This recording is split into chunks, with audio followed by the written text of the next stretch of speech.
রাসূল করিম সাল্লাল্লাহু আলাইহি ওয়াসাল্লাম 622 খ্রিস্টাব্দে মক্কা থেকে মদিনায় হিজরত করেন।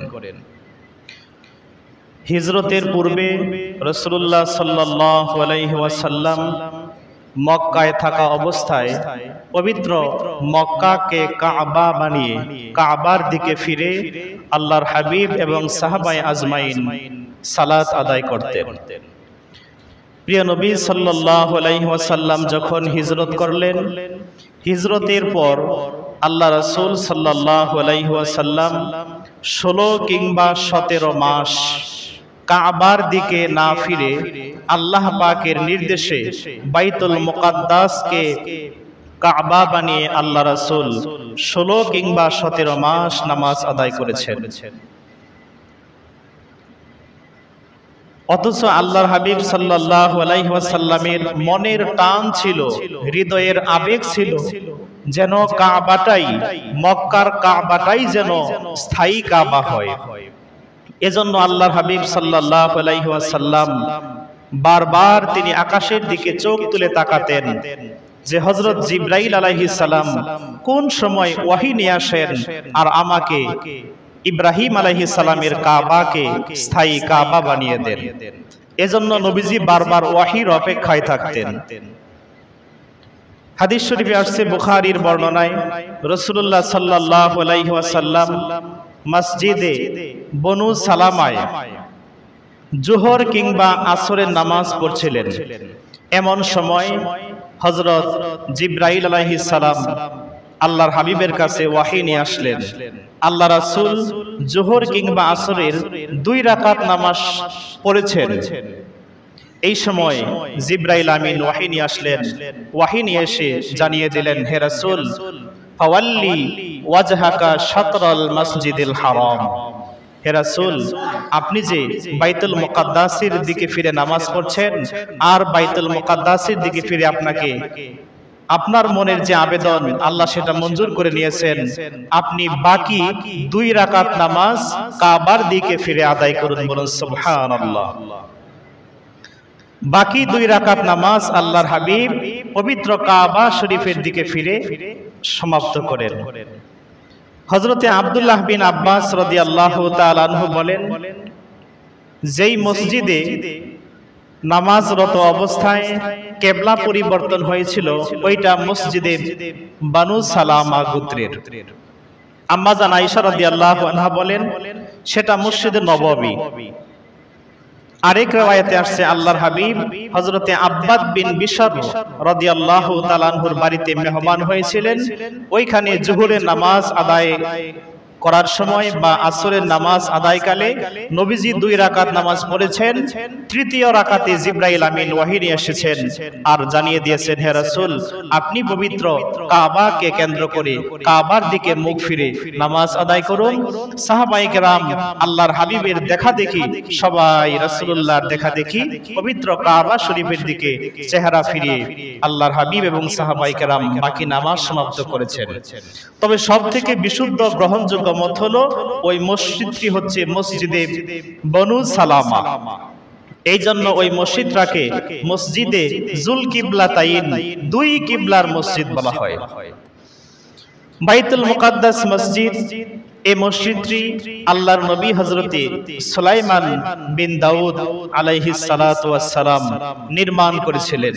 জিনদের মাধ্যমে, ঈমানদার ব্যক্তিদের মাধ্যমে জিনেরা এই মসজিদটা স্বর্ণ, রূপা, মণি, মুক্তা, দামি দামি পদার্থ দিয়ে সেই মসজিদটা নির্মাণ করেন। অতঃপর পৃথিবীর কুখ্যাত অগ্নি উপাসক জালেম বাদশা, বহুকাল পর বাদশা বখতে নাসর সেই বাইতুল মুকাদ্দাস থেকে স্বর্ণ, রূপা, মণি, মুক্তা সব কিছু ছিনিয়ে নিয়ে যায়, চুরি করে নিয়ে যায়। যদিও এটা পরবর্তীতে উদ্ধার করা সম্ভব হয়েছিল, কিন্তু পরবর্তীতে এটি আবার চুরি হয়ে যায়। তাফসীরের কিতাবে আসছে যে শেষ জামানায় ইমাম মাহদি আলাইহিস সালাম তিনি আগমন করবেন। আগমন করে বাইতুল মুকাদ্দাস থেকে যেই স্বর্ণ রূপা মণি মুক্তা অগ্নি উপাসক বাদশারা ইহুদি খ্রিস্টানরা চুরি করে নিয়ে গিয়েছিল, ইমাম মাহদি আলাইহিস সালাম এসে সেগুলো পুনরায় উদ্ধার করে আবার বাইতুল মুকাদ্দাসে ফিরিয়ে দিবেন। কোন সুবহানাল্লাহ। এই বাইতুল মুকাদ্দাসের ইতিহাস এটি প্রায় ৬০০০ বা ৭০০০ বছর আগের ইতিহাস। এই মসজিদ নির্মাণের ইতিহাস নিয়ে অনেক তথ্য রয়েছে। কোন কোন ঐতিহাসিক বলেছেন এটি প্রথম নির্মাণ করেছিলেন বাবা আদম আলাইহিস সালাম, আবার কেহ কেহ বলেছেন এটি নির্মাণ করেছিলেন হযরতে নূহ আলাইহিস সালামের পুত্র সাম, আবার কেহ কেহ বলেন এটি হযরত সুলাইমান আলাইহিস সালামের দ্বারাই নির্মিত হয়েছে। আবার কেহ এমতো ব্যক্ত করেছেন যে হযরত ইব্রাহিম আলাইহিস সালাম এই মসজিদ নির্মাণের কাজে হাত দিয়েছিলেন। এই মসজিদের অনেক ফজিলত বর্ণনা করে শেষ করা যাবে না। পবিত্র কাবা, মসজিদে নববী, তৃতীয় স্থানেই এই বাইতুল মাকদাস। এই বাইতুল মাকদাস এটি রাসূলুল্লাহ সাল্লাল্লাহু আলাইহি ওয়াসাল্লামের মেরাজ শরীফে যাওয়ার সর্বশেষ মাটি। এজন্যই বাইতুল মুকাদ্দাসের প্রতি আমরা মুমিন মুসলমান আমাদের হৃদয়ের একটা আলাদা টান আছে। এই টান এটা ঈমানের একটা বহিঃপ্রকাশ। টান থাকতেই হবে, থাকতেই পারে। এজন্য শুধু বাইতুল মুকাদ্দাস নয়, গোটা ফিলিস্তিনকে ভালোবাসাও ঈমানের একটা অংশ। রাসূল পাক সাল্লাল্লাহু আলাইহি ওয়াসাল্লামের মেরাজ শরীফে যাওয়ার সর্বশেষ ভূমি এই বাইতুল মাকদাস।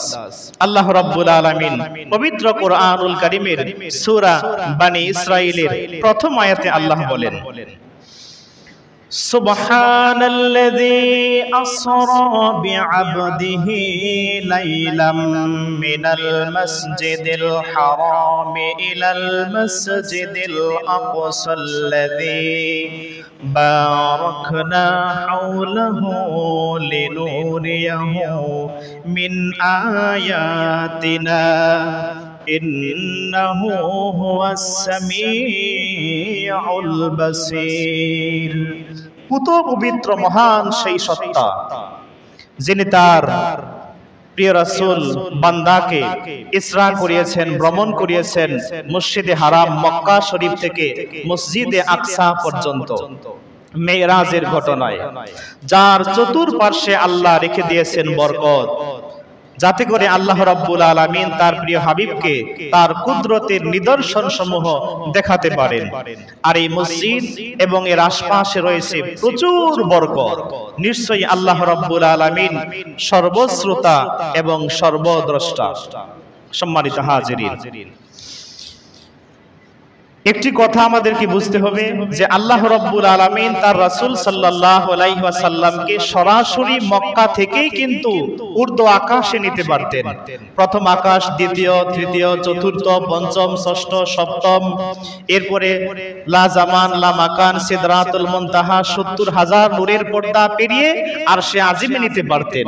কিন্তু আল্লাহ রাব্বুল আলামিন তা না করে মক্কা থেকে আল্লাহ নিয়ে গেলেন ফিলিস্তিনের জেরুজালেম শহরের মসজিদে আকসায়। এর দ্বারা আল্লাহ রাব্বুল আলামিন মসজিদে আকসা এবং তার আশপাশ এর বরকত, এর সম্মান গোটা মুসলিম জাতিকে আল্লাহ রাব্বুল আলামিন বুঝিয়েছেন। সম্মানিত হাজিরিন, এই মসজিদে আকসা এটি পৃথিবীর ইতিহাসে দ্বিতীয় ঘর, দ্বিতীয় মসজিদ। পবিত্র মক্কা শরীফের যে কাবা আমরা যার দিকে ঘুরে নামাজ আদায় করি, এই কাবা হচ্ছে দুনিয়ার প্রথম ঘর। আল্লাহ রাব্বুল আলামিন কোরআনুল কারীমে বলেন, ইন্না আউওয়ালা বাইতিন ওয়াদিআ লিন-নাসি লাল্লাযী বিবাক্কাতা মুবারাকাও ওয়া হুদাল লিল আলামিন। নিশ্চয়ই এই পৃথিবীবাসী মানুষের জন্য সর্বপ্রথম যেই ঘর প্রস্তুত করা হয়েছে তা বাক্কায় অবস্থিত। মক্কার পুরাতন নাম হচ্ছে বাক্কা। আর এই ঘরটা গোটা জগৎবাসীর জন্য বরকতময় এবং হেদায়াতের বাহন। এই ঘরে রয়েছে হেদায়েত। এই মক্কার পরেই দ্বিতীয় যেই ঘরটা, এটাই হচ্ছে ফিলিস্তিনের জেরুজালেমের মসজিদে আকসা, বাইতুল মুকাদ্দাস। হাদিস শরীফে আসছে, বুখারী শরীফের হাদিস, আন আবি যারর রাদিয়াল্লাহু তাআলা আনহু قال قلت يا رسول الله صلى الله عليه وسلم أي مسجد أدعى في الأرض أولا قال المسجد الحرام قلت ثم أي قال ثم المسجد الأقصى قلت كم كان بينهما قال 40 ثم قال حيثما أدركت الصلاة فصل الأرض ولك مسجد। হযরতে আবু যর রাদিয়াল্লাহু তাআলা আনহু জলিলুল কদর সাহাবী, তিনি বলেন, আমি আল্লাহ রাসূলকে জিজ্ঞাসা করলাম, হে আল্লাহর রাসূল, সর্বপ্রথম দুনিয়াতে কোন ঘরটা নির্মাণ হয়েছে? আল্লাহর হাবিব বলেন, মসজিদে হারাম, পবিত্র মক্কার ঘর কাবা শরীফ।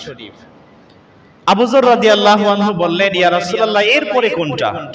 আল্লাহর হাবিব বললেন, এরপরে ফিলিস্তিনের জেরুজালেম শহরে, আধুনিক বর্তমান নাম জেরুজালেম, এর মসজিদে আকসা, দ্বিতীয় মসজিদ। আবু যর গিফারি বললেন, ইয়া রাসূলুল্লাহ, এই দুই মসজিদ তৈরির সময়ের ব্যবধান কত? আল্লাহর হাবিব বলেন, কাবা শরীফ সৃষ্টির 40 বছর পর এই মসজিদে আকসা বাইতুল মুকাদ্দাস নির্মিত হয়েছে। সুবহানাল্লাহ। তাহলে দুনিয়ার দ্বিতীয় মসজিদ এই বাইতুল মুকাদ্দাস, এর মর্যাদা, এর বরকত অনেক বেশি। ফিলিস্তিনকে আল্লাহ রাব্বুল আলামিন পবিত্র কোরআনুল কারীমের 5টি জায়গায় বরকতময় বলেছেন। আল্লাহ রাব্বুল আলামিন সূরা বানী ইসরাঈলের প্রথম আয়াতের বলেছেন, বারাকনা হাওলা, আমি এই ফিলিস্তিন, বাইতুল মাকদাস এবং তার চারপাশের জায়গাকে বরকতময় করে দিয়েছি। দ্বিতীয়ত, ইব্রাহিম আলাইহিস সালাতু ওয়াস সালামের ঘটনা বর্ণনা করতে গিয়ে আল্লাহ রাব্বুল আলামিন ফিলিস্তিন, বাইতুল আকসা এবং এর আশপাশ টোটাল ফিলিস্তিনকে আল্লাহ বরকতময় বলেছেন পবিত্র কোরআনে। আল্লাহ পাক বলেন, ওয়ানাজ্জাইনাহু ওয়া লূতান ইলাল আরদিল্লাতী বারাকনা ফিহা লিল আলামিন। পবিত্র কোরআন সূরা আম্বিয়া আয়াত নাম্বার ৭১। আল্লাহ পাক বলেন, আমি তাকে এবং লূতকে উদ্ধার করলাম জালেম সম্প্রদায়ের হাত থেকে, অতঃপর তাদেরকে নিয়ে গেলাম এমন একটা ভূখণ্ডের মাঝে, যেই ভূখণ্ডের চতুর্পার্শ্বে আমি রব্বুল আলামিন বরকত দিয়ে ঢেলে দিয়েছি। তৃতীয়ত, ফেরাউনের হাত থেকে আল্লাহ রাব্বুল আলামিন বনি ইসরাইল এবং নবী মূসাকে যখন আল্লাহ পাক উদ্ধার করলেন, সেই ঘটনা বর্ণনা করতে গিয়ে পবিত্র কোরআনের সূরা আল আরাফের 137 নম্বর আয়াতে আল্লাহ পাক মসজিদে আকসা এবং তার আশপাশ জায়গাকে পরিপূর্ণ বরকতময় বলেছেন। আল্লাহ রাব্বুল আলামিন বলেন, وأورثنا القوم الذين كانوا يستضعفون مشارق الأرض ومغاربها التي باركنا فيها وتمت كلمة ربك الحسنى على بني إسرائيل بما صبروا إلى آخر الآية। আল্লাহ পাক বলেন, যে সম্প্রদায়কে দুর্বল মনে করা হতো তাদেরকে আমি আমার কল্যাণপ্রাপ্ত রাজ্যের পূর্ব এবং পশ্চিমের উত্তরাধিকারী করে দিয়েছি, এবং বনী ইসরাইল সম্বন্ধে আপনার প্রতিপালকের ভবিষ্যৎবাণী সত্যে পরিণত হলো। আর আল্লাহ রাব্বুল আলামিন সেই অঞ্চলটাকে পরিপূর্ণ বরকত দ্বারা ভরপুর করে দিয়েছেন। কোরআনের চতুর্থ যেই জায়গায় আল্লাহ পাক মসজিদে আকসা এবং তার চতুর্পার্শ্বকে বরকতময় বলেছেন, সেটি হযরতে সুলাইমান আলাইহিস সালাতু ওয়াস সালামের ঘটনা বর্ণনা করতে গিয়ে রব্বুল আলামিন সুলাইমান আলাইহিস সালামকে যে গোটা পৃথিবীর রাজত্ব দান করেছিলেন, সেটা তুলতে গিয়ে আল্লাহ পাক এই বাইতুল আকসা ফিলিস্তিনের মসজিদ এবং তার আশপাশ অঞ্চলকে পবিত্র কোরআনের সূরা আম্বিয়ার 81 নম্বর আয়াতে আল্লাহ বরকতময় বলেছেন। আল্লাহ পাক পবিত্র কোরআনে বলেন, وَلِسُلَيْمَانَ الرِّيحَ عَاصِفَةً تَجْرِي بِأَمْرِهِ إِلَى الْأَرْضِ الَّتِي بَارَكْنَا فِيهَا। আল্লাহ বলেন, আর সুলাইমান আলাইহিস সালামকে আমি আল্লাহ রাব্বুল আলামিন এই ক্ষমতা দিয়েছিলাম, তিনি বশীভূত করে দিয়েছিলেন উদ্দাম বায়ুকে। সে তার আদেশ ক্রমে প্রবাহিত হতো সেই ভূখণ্ডের দিকে, যেই ভূখণ্ডে আমি আল্লাহ রাব্বুল আলামিন কল্যাণের প্রাচুর্য দিয়ে ভরপুর করে দিয়েছি।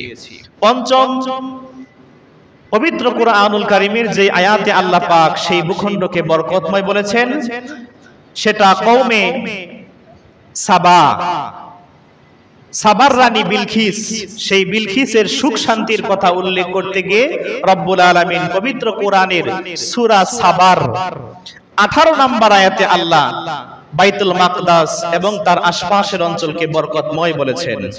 আল্লাহ পাক বলেন, ওয়াজআলনা বাইনাহুম ওয়া বাইনাল কুরাল্লাতী বারাকনা ফিহা।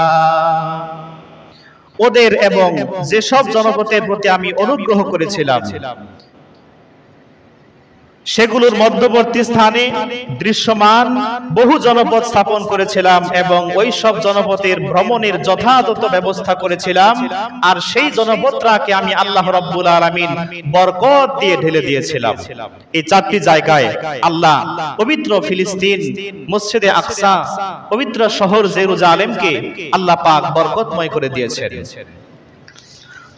আম্মাজান হযরতে মাইমুনা রাদিয়াল্লাহু তাআলা আনহা, আমাদের প্রিয় নবীজির সম্মানিতা স্ত্রী, তিনার থেকে একটি হাদিস আসছে। আম্মাজান হযরতে মাইমুনা রাদিয়াল্লাহু তাআলা আনহা একদিন আল্লাহর হাবিবকে বললেন, ইয়া রাসূলুল্লাহ, হে আল্লাহর রাসূল, আফতিনা ফি বাইতুল মাকদিস, হুজুর আমাদেরকে বাইতুল মাকদিস সম্পর্কে কিছু বলুন। ক্বালা হুয়া আরদুল মাহশার ওয়া আরদুল মানশার ইউতুহু ফাসাল্লু ফিহি। আম্মাজান মাইমুনা রাদিয়াল্লাহু আনহা বললেন, হে আল্লাহর রাসূল, আমাদেরকে বাইতুল মাকদাস সম্পর্কে কিছু বলে দিন। আল্লাহর হাবিব বললেন, এই বাইতুল মাকদাস এটি হবে হাসর ময়দান, আর এই বাইতুল মাকদাস থেকে মানুষ যার যার গন্তব্যের দিকে হাসরের ময়দানে চতুর্দিকে ফিরে যাবে। সুতরাং তোমরা বাইতুল মাকদাসে যাও, সেখানে গিয়ে তোমরা সালাত আদায় করো। হাদিসটি মুসনাদে আহমদ এবং মুসনাদে আবু ইয়ালা দুটি কিতাবের মধ্যে এসেছে, অন্যান্য কিতাবেও আছে। এরপর আম্মাজান হযরতে মাইমুনা রাদিয়াল্লাহু আনহা আল্লাহর হাবিবকে বললেন, কুলনা ইয়া রাসূলুল্লাহ, আমরা বললাম হে আল্লাহর রাসূল, ফামান লাম ইয়াস্তাতি আইয়াতাহাম্মালা ইলাইহি, হে আল্লাহর নবী, যে ব্যক্তি এই ফিলিস্তিনের বাইতুল মাকদাসে আসার সামর্থ্য রাখে না, যে আসতে পারবে না, সে কি করবে? আল্লাহর হাবিব বললেন, ক্বালা মান লাম ইয়াস্তাতি আইয়াতিয়াহু ফালইয়াহদি ইলাইহি যাইতান, যে ব্যক্তি বাইতুল মুকাদ্দাসে আসতে অক্ষম, সে যদি দূরদেশ থেকেও বাইতুল মাকদাসের জন্য তেল পাঠিয়ে দেয়, বাইতুল মাকদাস এই মসজিদের বাতি জ্বালানোর জন্য তেল পাঠিয়েও দেয়, ইউসরাজু ফিহি ফাইন্না মান আহদাল্লাহি যাইতান কানা কামান কদ আতা, সে যদি বাইতুল মাকদাস মসজিদের বাতি জ্বালানোর জন্য তেল পাঠিয়ে দেয়, এই তেল পাঠানোটাও তার মসজিদে এসে নামাজ আদায় করার মতোই সওয়াব হবে। সুবহানাল্লাহ। সুনান নাসাই শরীফের মধ্যে হাদিস আসছে, আল্লাহর নবী হযরত সুলাইমান তিনি যখন বাইতুল মাকদাস নির্মাণ করা শেষ করলেন, আল্লাহর কাছে তিনটা দোয়া করছিলেন। আমি একটি শোনাচ্ছি। লাম্মা ফারাগা সুলাইমান ইবনে দাউদ মিন বিনাই বাইতুল মাকদাস সাআলাল্লাহা সালাসান, আল্লাহর নবী হযরতে সুলাইমান ইবনে দাউদ আলাইহিস সালাতু ওয়াস সালাম তিনি যখন বাইতুল মাকদাস মসজিদ নির্মাণ করা সমাপ্ত করলেন, আল্লাহর কাছে তিনটি প্রার্থনা তিনি করলেন। সর্বশেষ যেই দোয়াটি হযরতে সুলাইমান আলাইহিস সালাম আল্লাহর দরবারে পেশ করেছিলেন, সেই দোয়াটি হলো ওয়া আল্লা ইয়াতি হাযাল মাসজিদা আহাদুন লা ইয়াজিদু ইল্লা সালাতা ফীহি ইল্লা খারাজা মিন দুনুবিহি কায়াউমিন ওয়ালাদাতহু উম্মু। হযরতে সুলাইমান আলাইহিস সালাম আল্লাহর কাছে তৃতীয় ৩ নাম্বার যেই দোয়াটি করেছিলেন, বাইতুল মুকাদ্দাস মসজিদ নির্মাণের পর আল্লাহর কাছে আবেদন করলেন, হে আল্লাহ, এই বাইতুল মুকাদ্দাস মসজিদ আমি সুলাইমান জিন এবং ঈমানদার ফেরেশতাদেরকে নিয়ে স্বর্ণ রূপ্য মণি মুক্তা দিয়ে সুন্দর করে কারুকার্য করে নির্মাণ করলাম। এই বাইতুল মুকাদ্দাস মসজিদে যেই ব্যক্তি নামাজ আদায় করার জন্য আগমন করবে, এই বাইতুল মুকাদ্দাস মসজিদে এসে যেই ব্যক্তি নামাজ আদায় করবে, তার নামাজ শেষ হওয়ার সাথে সাথে মাবুদ তুমি তাকে এমন ভাবে নিষ্পাপ বানিয়ে দাও যেই রকম ভাবে সদ্য প্রসূত সন্তান মায়ের গর্ভ থেকে ভূমিষ্ঠ হলে গুনাহ বেগুনা নিষ্পাপ মাসুম হয়ে যেই রকম ভাবে জন্মগ্রহণ করে, এই বাইতুল মুকাদ্দাসে সে যে ব্যক্তি নামাজ পড়বে, আয় আল্লাহ তাকেও তুমি এই রকম নিষ্পাপ মাসুম বানিয়ে দাও। সুবহানাল্লাহ। আল্লাহ পাক হযরতে সুলাইমান বিন দাউদ আলাইহিস সালামের দোয়াকে কবুল মঞ্জুর করেছেন। সম্মানিত হাজিরিন, এই বাইতুল মুকাদ্দাস আল্লাহর হাবিব সাল্লাল্লাহু আলাইহি ওয়াসাল্লাম হাদিস পাকে বলেছেন, উম্মতেরা আমার, দুনিয়াতে 3টা মসজিদ ছাড়া অন্য কোন মসজিদে সওয়াবের নিয়তে, ইবাদতের নিয়তে ভ্রমণ করা যাবে না। অমুক মসজিদে গিয়ে নামাজ পড়লে এত গুণ, এত গুণ, এত কোটি নামাজ হবে, এগুলো সব ভুল জাল হাদিস, এগুলো মানা যাবে না। 3টা মসজিদ যেখানে গেলে সওয়াব হবে, 1 রাকাত নামাজের বদৌলতে আল্লাহ কোন মসজিদে 1 লক্ষ রাকাত, কোন মসজিদে আল্লাহ রাব্বুল আলামিন 50,000 রাকাত, কোন মসজিদে রব্বুল আলামিন 25,000 রাকাত। অপর বর্ণনায় কোন মসজিদে অর্থাৎ বাইতুল্লাহ শরীফ মসজিদে হারামে 1 রাকাত নামাজ আদায় করলে আল্লাহ রাব্বুল আলামিন তার আমল নামায় লক্ষ রাকাতের সমান সওয়াব দিবেন। এই জন্য 3টা মসজিদে আল্লাহ রাসূল সওয়াবের নিয়তে, ইবাদতের নিয়তে আল্লাহ রাসূল যেতে বলেছেন। অন্য যে কোনো মসজিদে আপনি ইবাদতের নিয়তে যদি যান, সেটা ভ্রমণ হবে, সফর হবে, কিন্তু সওয়াব হবে না। 3টা মসজিদে কেবল গেলে আপনার সফরও হবে, আপনার সওয়াবও বর্ধিত হবে। বলুন সুবহানাল্লাহ। হাদিস শরীফে আসছে, عن أبي سعيد الخدري رضي الله تعالى عنه أنه قال قال رسول الله صلى الله عليه وسلم لا تشد الرحال إلا إلى 3 مساجد الحرام ومسجد الأقصى। আবু সাঈদ খুদরি রাদিয়াল্লাহু আনহু থেকে বলেন, আবু সাঈদ খুদরি রাদিয়াল্লাহু তাআলা আনহু বর্ণনা করেন, আল্লাহর হাবিব বলেছেন, উম্মতেরা আমার, 3টি মসজিদ ব্যতীত অন্য মসজিদে সওয়াবের নিয়তে ভ্রমণ করবে না। 1 নাম্বার বাইতুল্লাহ, পবিত্র কাবা শরীফ। 2 নাম্বার আমি নবীজির মসজিদ, মসজিদে নববী। তৃতীয়ত হলো মসজিদে আকসা। এই 3টা মসজিদে তোমরা কেবল সওয়াবের নিয়তে ভ্রমণ করতে পারবে। এই হাদিসটা বুখারী শরীফের মধ্যেও আছে, হাদিসটি মুসলিম শরীফের মধ্যেও আছে। হাজিরিন, এজন্য আমরা যদি কোনোদিন ইনশাআল্লাহ সামর্থ্য হয়, আমি সর্বপ্রথম যাব মদিনা শরীফে। কারণ কাবা এটা আমাদের ইবাদতের কাবা। কাবা হচ্ছে ইবাদতের কিবলা। আর মদিনাতুল মুনাওয়ারা মসজিদে নববী, রাসূলের পাকের রওজা, এই মদিনা হচ্ছে প্রেমের কাবা। আশিকদের প্রেম ভালোবাসার কাবা। আর আল্লাহর কুদরতি নিদর্শন দেখতে যদি আল্লাহ কোনোদিন সক্ষমতা দান করেন, ইনশাআল্লাহ ফিলিস্তিনের জেরুজালেমের মসজিদে আকসা ইনশাআল্লাহ আমি যাব, যদি আল্লাহ আমাকে সামর্থ্যবান করেন, হায়াতে যদি আল্লাহ আমাকে বাঁচিয়ে রাখেন। সম্মানিত হাজিরিন, এই যে তিনটা মসজিদ, এই তিনটা মসজিদের সওয়াবের দলিল জেনে নিন। বাইহাকি শরীফের হাদিস, আন আবি দারদা রাদিয়াল্লাহু তাআলা আনহু عن النبي صلى الله عليه وسلم قال الصلاة في المسجد الحرام ب100 ألف صلاة والصلاة في مسجدي ب1000 صلاة والصلاة في بيت المقدس ب500 صلاة। হযরতে আবু দারদা রাদিয়াল্লাহু আনহু থেকে হাদিসটি বর্ণিত। তিনি বলেন, আল্লাহর হাবিব সাল্লাল্লাহু আলাইহি ওয়াসাল্লাম বলেছেন, যে ব্যক্তি মসজিদে হারামে 1 রাকাত নামাজ পড়বে, আমার আল্লাহ রাব্বুল আলামিন তার আমলনামায় 1 লক্ষ রাকাত নামাজের সওয়াব দান করবেন।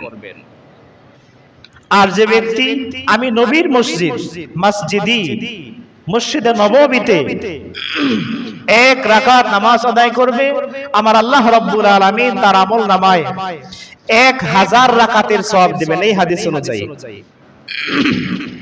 আর যে ব্যক্তি মসজিদে আকসায় 1 রাকাত নামাজ পড়বে, রব্বুল আলামিন তার আমলনামায় 500 রাকাতের সওয়াব দান করবেন। বিভিন্ন হাদিসে বিভিন্ন সওয়াবের তারতম্য রয়েছে। সম্মানিত হাজিরিন, এই মসজিদে আকসা এটি প্রায় 1330 বছর বা তার অধিক মুসলমানদের দখলে ছিল। মুসলমানরা এই মসজিদের নেতৃত্ব কর্তৃত্ব হারায় 1967 সালে।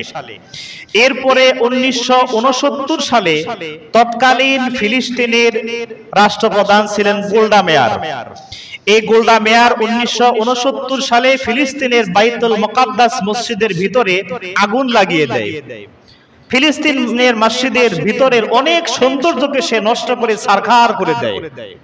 গোল্ডা মেয়ার বিবৃতিতে বলেন যে, যেই রাত্রিতে আমি মুসলমানদের তৃতীয় সম্মানিত স্থান, ইবাদতের স্থান মসজিদে আকসায় আগুন লাগিয়ে দিয়েছিলাম, আমি গোল্ডা মেয়ার ইহুদি, কিন্তু ওই রাত্রিতে আমি ঘুমাইতে পারি নাই টেনশনে। আমার একটাই টেনশন ছিল যে গোটা দুনিয়ার মুসলিম রাষ্ট্রপ্রধানরা একত্রিত হয়ে মিলিত হয়ে না জানি কোন সময় ইসরায়েল রাষ্ট্রকে ধ্বংস করে দেয়। এই টেনশনে আমি রাতে ঘুমাতে পারি নাই। কিন্তু যখন সকাল হলো, আমার ধারণা সম্পূর্ণ ভুল।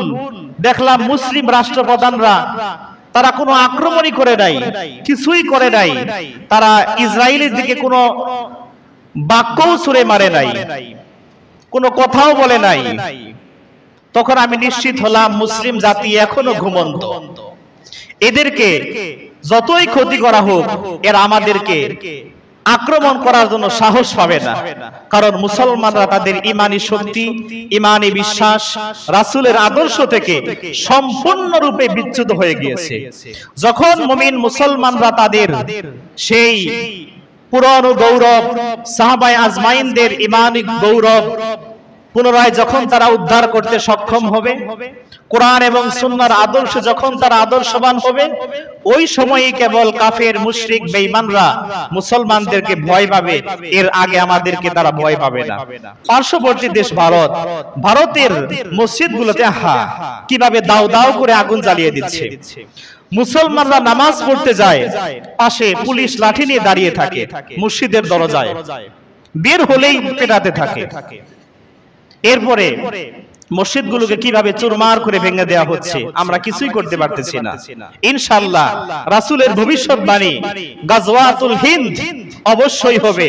এই গাজওয়াতুল হিন্দের মাধ্যমে আল্লাহ রাব্বুল আলামিন হিন্দুস্তানকে, গোটা ভারতকে টুকরা টুকরা করে আল্লাহ রাব্বুল আলামিন মুসলমানদের পদতলে আল্লাহ পাক দান করবেন। মুসলমানরাই সেখানে জয়ী হবে। আমরা সেই গাজওয়াতুল হিন্দের অপেক্ষায় রইলাম। আল্লাহ পাক আমাদের তৌফিক দান করুন, বলুন আমিন। একটু মহব্বতের সাথে আল্লাহর হাবিবের শানে আপনারা একটু দরুদ শরীফ পড়ুন। সাল্লাল্লাহু আলা মুহাম্মাদ সাল্লাল্লাহু আলাইহি ওয়াসাল্লাম।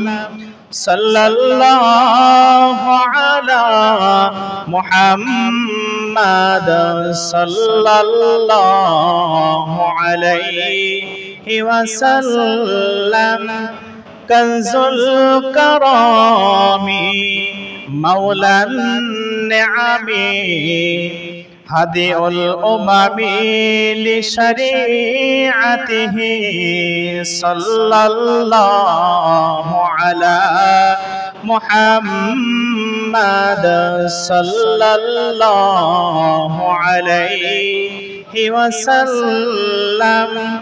সাল্লাল্লাহু আলা মুহাম্মাদ সাল্লাল্লাহু আলাইহি। হাজির।